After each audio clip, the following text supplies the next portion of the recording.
Hi, my name is Preston. I'm the co-founder of Provided Coffee.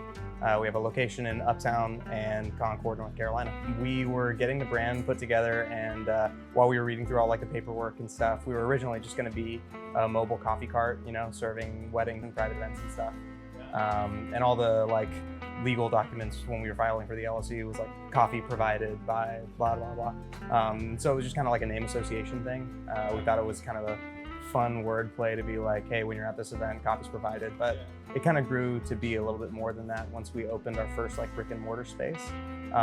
We wanted to just provide more than just good coffee for people. We wanted to give them a community.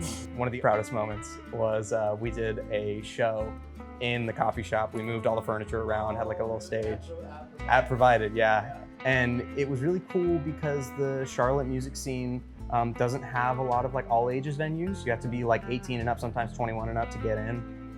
But since we're just a coffee shop, we could open it up to all ages.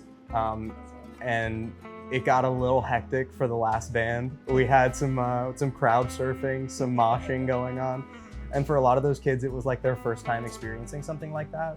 And it was a really cool moment for me to like be able to help in some way provide that for them, which is really cool.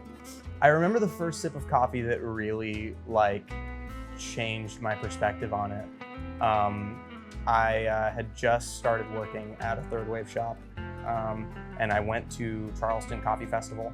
And funny enough, Methodical, the roaster that we now work with, had a booth set up, and I went over and they had this single origin Colombia on espresso, and I tasted it, and it just was completely not what I was expecting. You know, up until that point, every coffee that I'd ever had was like the coffee that my mom would have in the morning, or like the Waffle House coffee, you know, but this was like really nice. It was incredible.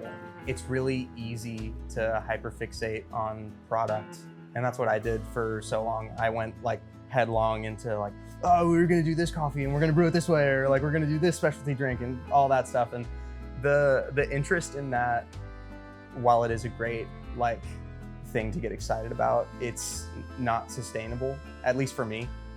The thing that I've really like that has kept me in the industry, like with all the trials and long weeks, and it's really the community. This past summer, one of my friends came back from college, and he, before he left, was like, hey man, I just thought to tell you, like 70 to 75% of my entire summer has been at Provided. Like I'd wake up in the morning and I'd wonder what I was gonna do. And I was like, oh, I'll just go to Provided, and then I'd run into friends, and then my entire day would be full.